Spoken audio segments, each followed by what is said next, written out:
This episode of Eat the Rules is brought to you by You on Fire. You on Fire is the online group coaching program that I run that gives you a step-by-step way of building up your self-worth beyond your appearance. With personalized coaching from me, incredible community support, and lifetime access to the program so that you can get free from body shame and live life on your own terms. Get details on what's included and sign up for the next cycle at summerinanen.com/you on fire. I'd love to have you in that group. This is Eat the Rules, a podcast about body image, self-worth, anti-dieting, and intersectional feminism. I am your host, Summer Inanen, a professionally trained coach specializing in body image, self-worth, and confidence, and the best-selling author of Body Image Remix. If you're ready to break free of societal standards and stop living behind the number on your scale, then you have come to the right place. Welcome to the show.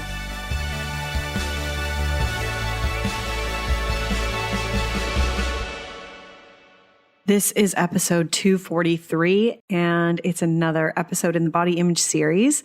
I'm talking about mirrors, why mirror checking is often a hidden substitute for the scale, whether you should take a break from mirrors, and when it's appropriate to use mirrors to help heal our body image. If you struggle with the mirror or mirror checking, then you don't want to miss this episode. You can find the show notes at summerinanen.com/243. I've got 3 announcements, actually four announcements. 1, there are now transcripts for the episodes. You can find those in the show notes. Finally, also big announcement for the month of October 2022. I will give you a free audio and ebook copy of my best-selling book, Body Image Remix, if you leave a review for the show. So all you need to do is go to iTunes, search for Eat the Rules, click ratings and reviews, and click to leave a review. And then just send me a message. You can reply to any of the emails I send you. You can send me an email at info@summerinanen.com, or you can DM me on Facebook or Instagram, and I'll send you a copy of my book. It's easy as that. So for the whole month of October 2022, that's what we're going to do. And you can just leave a simple review like this one. Learning so much from this. Thank you for this toolbox of happiness from Hajcat. Thank you so much. In Sweden, nonetheless. Amazing. Love it. So yeah, that's how simple it is. And I'll send you a copy of my book. And then last announcement is just where you can get some of the free stuff here. Don't forget to grab the free 10-day body confidence makeover at summerinanen.com/freebies with 10 steps to take right now to feel better in your body. If you are a professional who works with people who may also have body image struggles, get the free body image coaching roadmap to give you a guide to how you can best support your clients or students or however you work with people at summerinanen.com/roadmap. Today, we're talking about mirrors. I find that people often struggle with either mirror checking, where they're kind of checking their body to evaluate their size, or they completely avoid the mirror. And so I'm going to talk about both of those things today. Last episode 242, we talked about why you should get rid of your scale and other forms of tracking food in your body. And I mentioned mirror checking there because mirror checking is often a hidden form of tracking our body size. A lot of times people don't even recognize that they're doing it. It's almost similar to the scale, except you're not getting a number. You're just getting like a kind of a mental evaluation. And I wanted to elaborate on it because I find that a lot of people are doing this unconsciously without understanding the impact that it's having. And the impact that it would be having would be the same things that I mentioned in the previous episode, just in terms of it disrupting trust with your body and keeping you more inside your head versus in your body, and so on and so forth. I'll kind of touch on some of those again, but you can check out episode 242 for that. So I'm going to talk about why mirror checking is a hidden substitute for the scale, whether you should take a break from mirrors, when it's appropriate to use mirrors to help heal our body image as well. So mirror checking is when you look in the mirror and you focus on a body part or an area of your body or your whole body maybe. Most people, it's often their tummy, I find, or maybe like their thighs or their hips or something, to evaluate its size. So you look in the mirror and your eyes directly go to, maybe where your tummy is, and you look at it, maybe you like lift your shirt up even to look at it. And it's otherwise known as body checking, not like body checking in hockey or anything like that, but when you're checking your body.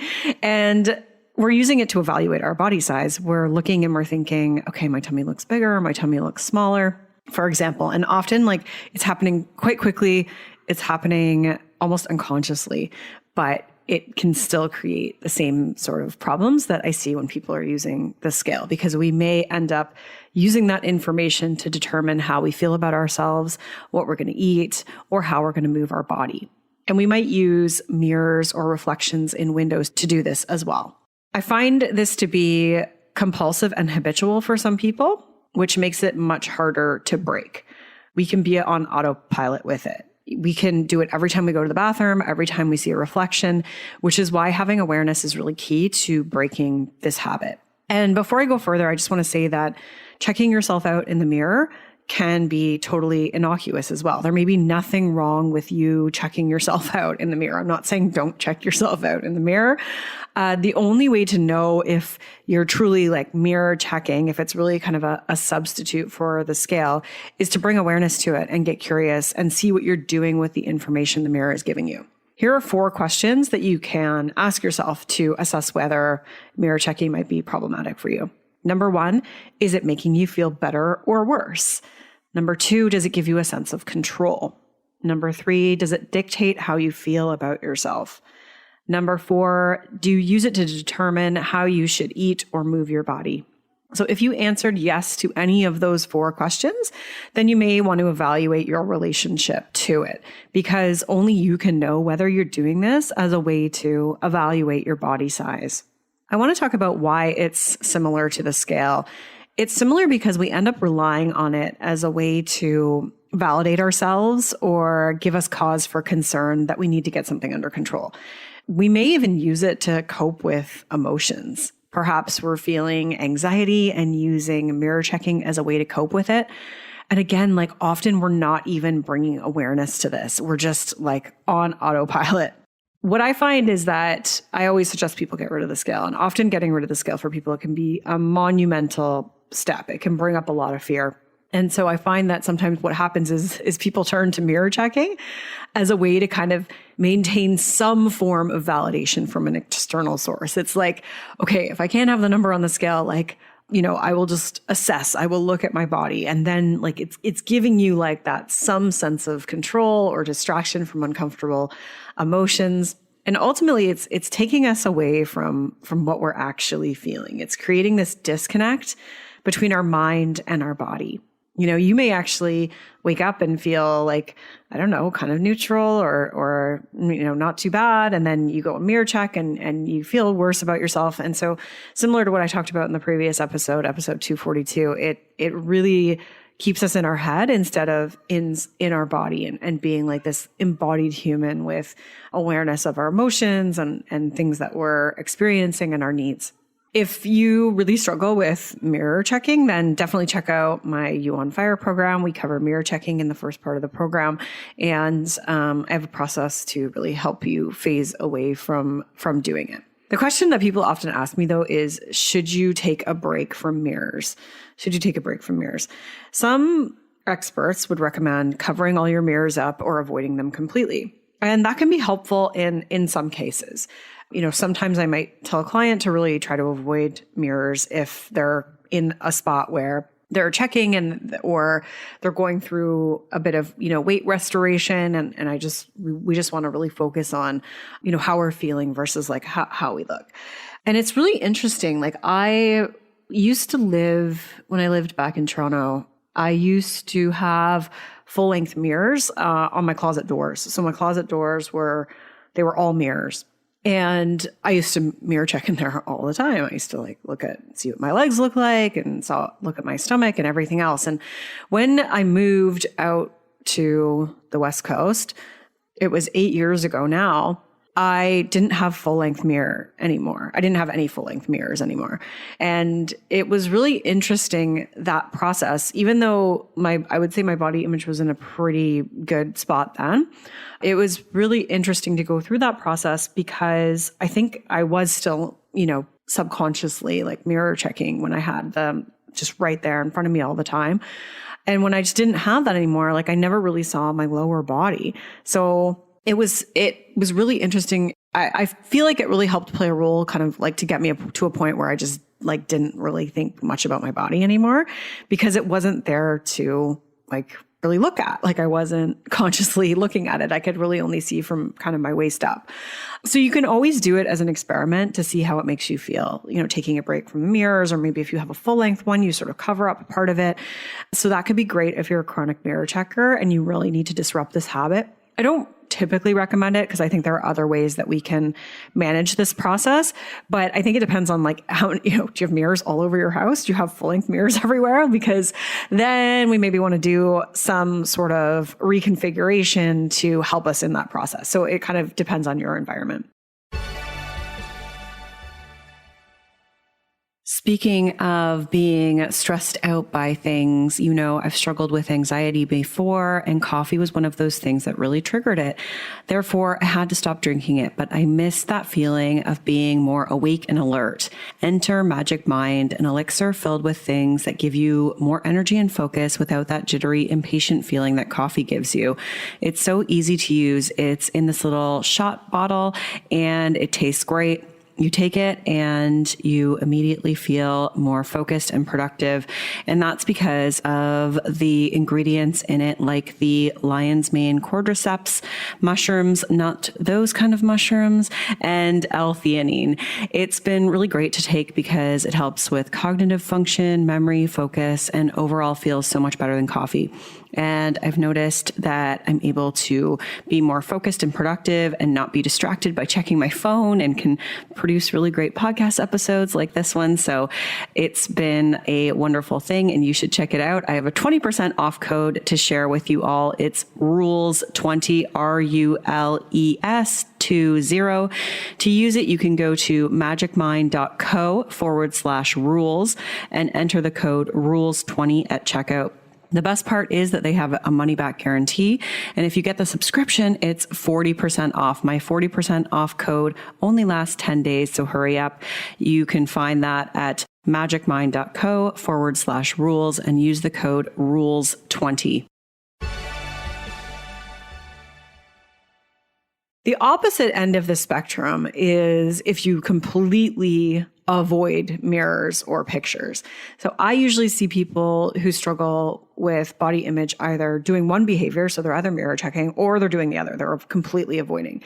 And where my goal is when I'm working with people, generally, if they're aligned with these goals as well, where we want to get to is a place where you can look in the mirror and just be fairly neutral or ambivalent with what you see. So maybe some days you like what you see, maybe some days you don't necessarily like what you see, but that reflection doesn't have the same power over you. It doesn't dictate your emotions or how you feel about yourself. It's just like, okay, hey, there I am. All right, on with my life. Maybe I don't like the way my face looks today, or my body, but it's just, it kind of is what it is. And obviously, sometimes we can move to a place where you actually maybe do find appreciation, or, you have days where you're like, oh, I look kind of cute. But ultimately, I want really just our sense of self-worth to be detached from what the image is telling us. So I think that the problem that I see is that we either have chronic mirror checkers, which can be problematic, or we have people who completely avoid mirrors, which I also think is problematic, because the problem with avoiding mirrors is that when we do see an image of ourselves, so if we are seeing a photo of ourselves, or we are in a change room at a clothing store, we're much more likely to feel shock, or that kind of jarring reaction where you think to yourself, oh my God, this is what I look like. I really need to do something about this. We're much more likely to have that reaction if we've been avoiding mirrors or photos. it can incite panic in us. And we may then end up going back to harmful behaviors or avoiding mirrors and photos even more. And it kind of keeps us in that spiral. So we don't want to avoid looking at ourselves completely, because I'm assuming that most of you or most people want to be in pictures, or they want to be able to go to, a change room and be okay with what they see. We want to be able to see ourselves and have that neutral response. And so what's happening when we avoid mirrors is that our brain holds this blueprint of how we think we should look. And that can be influenced by, how we feel on the inside, or how we kind of remember how we looked. And if you are going up against that and then seeing how you look now currently, if you haven't really seen like a really good image of yourself recently, or a picture, or like seeing yourself in a full length mirror, then you might feel more shattered if you don't like what you see, or if it surprises or it shocks you, because it's not matching the blueprint that you have in your mind. I've heard a lot of my clients say the phrase, my inside doesn't match my outside. Like I feel really good, or I feel like, youthful on the inside. And then when I see myself, I'm just like, who is that? And I think that's really common. So if you are seeing a picture of yourself or a reflection of yourself and it's not what you expect, that can bring up a ton of feelings. And those feelings aren't necessarily bad. We definitely want to process those feelings. Feelings are really important, and it can be extremely healing to feel those feelings. But we can start to use mirrors as a tool in the healing process, so that we are normalizing how we look, so that when we look in the mirror, we're like, okay, I know what I look like. Like, it's not a surprise. It's not a shock. That's how I look in photos. Okay, there I am. Cool. And it doesn't get there just overnight. It takes a bit of work. It takes intention, takes practice. But I use it when I'm working with clients as a way to start to normalize how they look. And often it also really helps in the process of processing the emotions that we've been holding in about our bodies. And when we process those feelings, it goes a long way towards quieting our inner critic and shifting our perspective on things. So the more we see how we look, the more our brain knows what to expect. And then our reaction just turns into like, oh, hey, there I am. And that can be super, super helpful. So if you're listening to this and any of it resonates, I want to just leave you with some things to consider and what to do with that. So one is to just be curious about where you sit on the spectrum. Do you check excessively, or do you avoid mirrors? We want to end up somewhere in the middle. We want to take baby steps to move towards the middle. And so I wouldn't suggest going from one extreme to the other. So if you have avoided mirrors, I would never suggest that you go and look at yourself naked in a full-length mirror. That is not the first step that we would take. I would say maybe we look at your face more, or maybe we do your upper body. And I think that we want to end up ultimately where, maybe you can see yourself naked and it's just kind of neutral. But I would say that it probably would take a long time to get there if you've been avoiding mirrors. The other thing to keep in mind is that we want to drop the expectation to love what we see, or to think that we're hot. And we want to, aim for this place of neutrality. And you can check out episode 214, all about body neutrality. That's what it's called, all about body neutrality, for more on what that really means, how that feels, what that looks like. And just be curious with yourself when you see yourself. Like, just be curious with what am I feeling? What's this bringing up for me? And know that what you're feeling underneath is more than just an issue of appearance.